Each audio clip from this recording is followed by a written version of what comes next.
Assalamualaikum warahmatullahi wabarakatuh. Selamat datang di kelas Bahasa Indonesia. Pada pertemuan kali ini kita akan bahas mengenai teks biografi. Tentunya kita semua sudah sangat mengenal yang namanya teks biografi. Sudah sering sekali mendengar yang namanya biografi. Nah, apa sih sebenarnya biografi itu? Kita akan bahas mengenai pengertian dari biografi. Pengertian biografi secara etimologi berasal dari bahasa Yunani yaitu bios dan grapien. Bios artinya adalah hidup dan grapien artinya adalah tulis. Dengan kata lain, biografi merupakan tulisan tentang kehidupan seseorang. Biografi secara sederhana dapat dikatakan sebagai sebuah kisah riwayat hidup seseorang. Nah, kita tahu kata kuncinya adalah di sini adalah kisah riwayat hidup seseorang. Berarti ada riwayat hidup seseorang yang menjadi objek yang kita tulis dari biografi ini. Tentunya orang tersebut bukanlah orang yang biasa. Tentunya dia adalah orang yang sangat memiliki andil di bidang pendidikan, sosial, budaya, agama, sejarah, sastra, dan lain sebagainya. Dan biasanya tokoh yang kita tuliskan biografinya ini adalah tokoh yang memberikan inspirasi kepada penulisnya. Karena dari biografi kita bisa menjadikan dia panutan dan bisa kita jadikan contoh teladan. Jenis-jenis biografi. Berdasarkan sisi penulis ada autobiografi dan biografi. Autobiografi suatu riwayat hidup yang ditulis sendiri oleh tokoh tersebut. Tokoh tersebut menulis sendiri tentang kisah hidup yang pernah ia lewati. Misalnya, autobiografi dari Baharudin Yusuf Habibie. Artinya, yang menulis autobiografi tersebut adalah beliau sendiri, yaitu Bapak Baharudin Yusuf Habibie. Berbeda dengan biografi. Biografi ini ditulis oleh orang lain.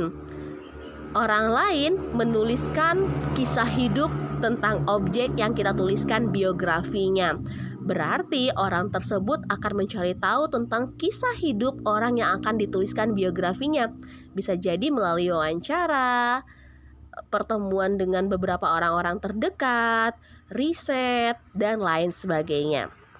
Nah, biografi berdasarkan izin penulisan dibagi menjadi dua, yaitu authorized biography dan unauthorized biography. Authorized biography adalah sebuah biografi yang mendapatkan izin ketika tokoh yang akan dituliskan cerita hidupnya itu akan dituliskan. Berbeda dengan unauthorized, dia tidak mendapatkan izin. Barangkali dalam unauthorized biography ini, orang yang akan kita tuliskan tersebut sudah meninggal atau telah wafat. Berdasarkan persoalan yang dibahas, ada biografi politik, intelektual biografi, biografi jurnalistik, ataupun biografi sastra. Dalam biografi politik, yaitu penulisan tokoh-tokoh di negeri ini dari sudut pandang politik. Dalam biografi semacam ini, bahan-bahan dikumpulkan biasanya melalui riset. Namun, biografi semacam ini kadangkala tidak lepas dari kepentingan penulis ataupun sosok yang ditulisnya. Benar, ada unsur politik yang terkandung dalam biografi ini. Mungkin ada kepentingan dari si penulisnya ataupun dari orang yang ditulisnya. Yang kedua adalah intelektual biografi yang juga disusun melalui riset dan segenap temuan dituangkan penulisnya dalam gaya penulisan ilmiah. Kata kuncinya adalah penulisan ilmiah. Ada sesuatu hasil karya ilmiah atau suatu penemuan atau suatu karya yang pernah dibuat oleh si tokoh yang akan dituliskan biografinya itu kita buatkan dalam sebuah biografi yang kita kenal dengan istilah intelektual biografi. Dalam biografi semacam ini ditulis dengan penulisan yang secara ilmiah. Biasanya hasil riset ini sangat bermanfaat oleh orang banyak. Biografi jurnalistik atau biografi sastra, yaitu materi penulisan biasanya diperoleh dari hasil wawancara terhadap tokoh yang akan ditulis maupun yang menjadi rujukan sebagai pendukung penulisan.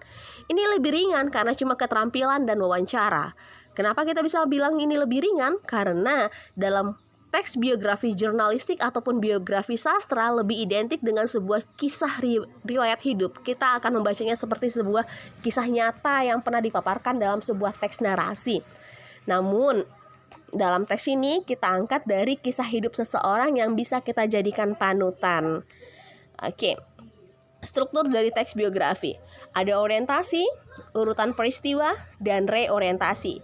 Pada tahap orientasi kita sangat kenal sekali bahwa orientasi adalah tahap perkenalan. Apa sih yang sebenarnya kita kenalkan dalam tahap orientasi ini?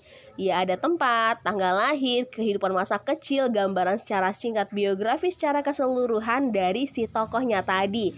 Pada tahap orientasi ini kita mulai bisa membayangkan, oh nanti kita akan membahas masalah ini. Oh nanti kita akan melihat sebuah tokoh yang memang sangat inspiratif sekali. Nah, lalu kita lanjut pada urutan peristiwa. Berbeda dengan urutan peristiwa, pada tahap ini kita tidak lagi ingin memperkenalkan siapa tokohnya, melainkan kita mulai memperkenalkan kisah inspirasi apa saja yang dimunculkan kepada si pembaca. Jadi pembaca bisa menjadikannya seorang panutan. Nah, kisah-kisah inspiratif seperti ini baik kisah tentang kesulitan dalam kehidupannya, kelebihan dalam kehidupannya, atau sebuah pencapaian yang dia beritahu kepada si pembaca dan lain sebagainya. Tentunya hal-hal tersebut bisa menjadikan sebuah kisah inspiratif bagi pembaca dan bisa dijadikan panutan olehnya. Dan terakhir adalah tahap reorientasi. Pada tahap ini adalah pendapat penulis mengenai perjalanan hidup tokoh biografi. Pendapat penulis. Nah, pendapat penulis mengenai siapa? Mengenai tokoh yang dibuatkan oleh biografi tadi. Kita akan mengulas tentang kehidupan orang tersebut, orang yang kita jadikan objek untuk dituliskan biografinya tadi. Kita berikan pendapat apakah tentang perjuangan yang ia lakukan, tentang pencapaian yang ia dapatkan, atau tentang kesulitan yang pernah ia alami. Dan si penulis biografi itu memberikan pendapat tentang hal-hal tersebut. Nah, bagaimana cara membuat sebuah teks biografi? Langkah-langkahnya adalah yang pertama mengumpulkan informasi tokoh. Mengumpulkan informasi tokoh bisa dilakukan melalui wawancara, melalui riset, melalui obrolan dengan orang-orang terdekat, atau melalui hasil karya-karya yang pernah diluncurkan dan kita baca semua hasil karyanya. Dan kedua, kita harus menyusun poin-poin peristiwa penting. Peristiwa penting apa saja yang kita temukan dari semua hasil dari semua informasi yang sudah kita kumpulkan tadi.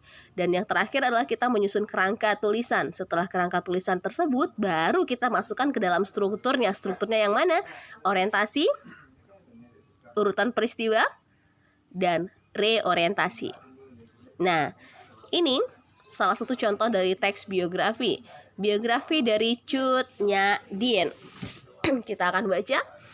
Cut Nyak Dien lahir di Lampadang, Kerajaan Aceh 1848, seorang pahlawan nasional Indonesia dari Aceh yang berjuang melawan Belanda pada masa Perang Aceh.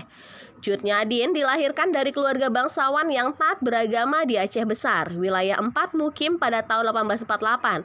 Ayahnya bernama Teku Natasetia, seorang ulu balang ke-6 Mukim, yang juga merupakan keturunan Mahmud Sati, perantau dari Sumatera Barat. Mahmud Sati mungkin datang ke Aceh pada abad ke-18 ketika Kesultanan Aceh diperintah oleh Sultan Jamalul Badrul Munir. Oleh sebab itu, ayah dari Cut Nyak Dien merupakan keturunan Minangkabau. Ibu Cut Nyak Dien adalah putri Ulu Belang Lampagar. Pada masa kecilnya, Cut Nyak Dien adalah anak yang cantik. Ia memperoleh pendidikan pada bidang agama yang dididik oleh orang tua ataupun guru agama, dan rumah tangga, memasak, melayani suami, dan yang menyangkut kehidupan sehari-hari yang dididik oleh orang tuanya. Banyak laki-laki yang suka pada Cut Nyak Dien dan berusaha melamarnya. Pada usia 12 tahun, ia sudah dinikahkan oleh orang tuanya pada tahun 1862 dengan Teuku Ce Ibrahim Lamnga, putra dari Ulu Belang Lamnga ke-13. Mereka memiliki 1 anak laki-laki. Pada tanggal 26 Maret 1873, Belanda menyatakan perang kepada Aceh dan mulai melepaskan tembakan meriam ke daratan Aceh dari kapal perang Citadel van Antwerpen. Perang Aceh pun meletus pada Perang Pertama 1873 sampai 1874. Aceh yang dipimpin oleh Panglima Polim dan Sultan Mahmud Shah bertempur melawan Belanda yang dipimpin oleh Johan Hermet Rudolf Kohler. Saat itu Belanda mengirim 3.198 prajurit. Lalu pada 8 April 1873, Belanda mendarat di pantai Curmen di bawah pimpinan Kohler dan langsung bisa menguasai Masjid Raya Baitur Rahman dan membakarnya. Cut Nyak Dien yang melihat hal ini berteriak, "Lihatlah wahai orang-orang Aceh, tempat ibadat kita dirusak. Mereka telah mencorengkan nama Allah. Sampai kapan kita begini? Sampai kapan kita akan menjadi budak Belanda?" Kesultanan Aceh dapat memenangkan perang pertama. Ibrahim Lamga yang bertarung di garis depan kembali dengan sorak kemenangan. Sementara Kohler tewas tertembak pada April 1873. Teuku Umar, tokoh pejuang Aceh, melamar Cut Nyak-Dien. Pada awalnya Cut Nyak-Dien menolak, namun karena Teuku Umar mempersilakannya untuk ikut bertempur dalam medan perang, Cut Nyak-Dien akhirnya menerimanya dan menikah lagi dengan Teuku Umar pada tahun 1880. Hal ini membuat meningkatnya moral semangat perjuangan Aceh melawan KP Ulanda atau Belanda kafir. Nantinya Cut Nyak-Dien dan Teuku Umar memiliki anak yang bernama Cut Gambang. Nah, ini adalah salah satu contoh teks biografi. Namun teks ini belum selesai. Ini hanyalah sebuah kutipan dari teks biografi. Kenapa saya bilang belum selesai? Karena hanya ada 2 unsur teks dalam teks ini. Yang pertama, kita akan menemukan sebuah orientasi pada satu paragraf pertama. Satu paragraf pertama itu kita akan mengenal siapa itu Cut Nyak-Dien, di mana kelahirannya, di mana tempat tinggalnya, dan dia itu anak dari siapa dan lain-lainnya. Nah, pada paragraf selanjutnya kita melihat pencapaian yang dilakukan Cut Nyak-Dien, seperti apa perjuangannya yang ini dikenal dengan istilah urutan peristiwa, di mana pada tahap ini kita menemukan hal-hal penting dari Cut Nyak-Dien tadi. Oke, ini adalah salah satu bentuk contoh biografi, dan dari Cut Nyak-Dien ini kita akan menemukan sebuah inspirasi, yaitu bahwa Cut Nyak-Dien memiliki semangat juang yang tinggi yang tidak mementingkan kepentingan gender. Tidak peduli dia itu perempuan, yang penting dia memiliki semangat juang yang tinggi untuk mempertahankan martabat dan harga diri bangsanya. Oke, sampai di sini dulu materi untuk biografi pada pertemuan kali ini. Sampai jumpa lagi dalam bentuk soal-soal biografi selanjutnya. Assalamualaikum warahmatullahi wabarakatuh.